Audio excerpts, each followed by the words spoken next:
بسم اللہ الرحمن الرحیم۔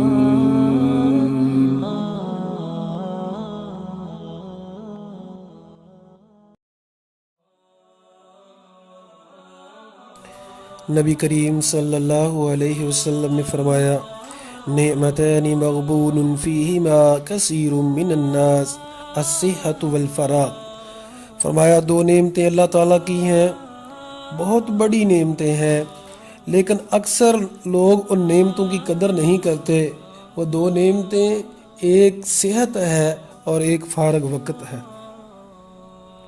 اس وقت انسان صحت کی قدر کرتا ہے جب بیمار ہو جاتا ہے، لیکن جب تندرست ہوتا ہے تو قدر نہیں کرتا، اپنی صحت سے فائدہ نہیں اٹھاتا۔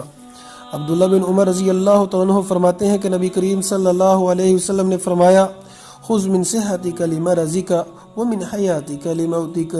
فرمایا کہ اپنی صحت کے لیے، اپنی صحت سے بیماری کے لیے کچھ کر لو، یعنی بیمار ہونے سے پہلے کچھ کر لو۔ اور اکثر سنتے ہیں، اور یہ بات بھی بہت ویلڈ ہے، کہ جوانی میں اللہ کے لیے سجدے کر لو۔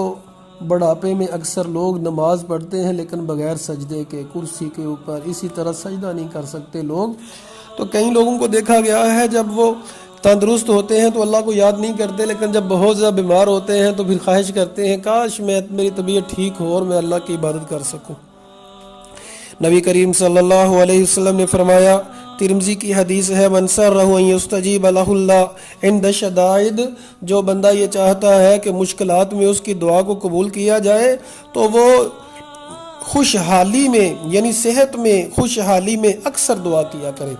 اور نبی کریم صلی اللہ علیہ وسلم نے فرمایا، صلی اللہ العافیہ، اللہ تعالیٰ سے عافیت طلب کیا کرو، کیونکہ ایمان کے بعد جو سب سے بڑی نعمت ہے وہ عافیت ہے، وہ تندرستی ہے۔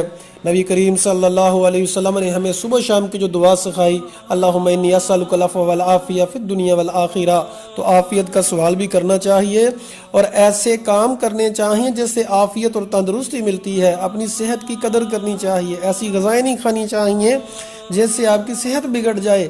اسلام نے جتنے بھی محرمات جو ہیں ان سے منع ہی اس لیے کیا گیا ہے تو وہ آپ کی صحت کے لیے نقصان دہ ہے۔ اللہ تعالیٰ سے دعا ہے اللہ تعالیٰ ہمیں ہر حال میں شکر ادا کرنے کی توفیق عطا فرمائے اور صحت کی قدر کرنے کی توفیق عطا فرمائے۔ آمین ثم آمین۔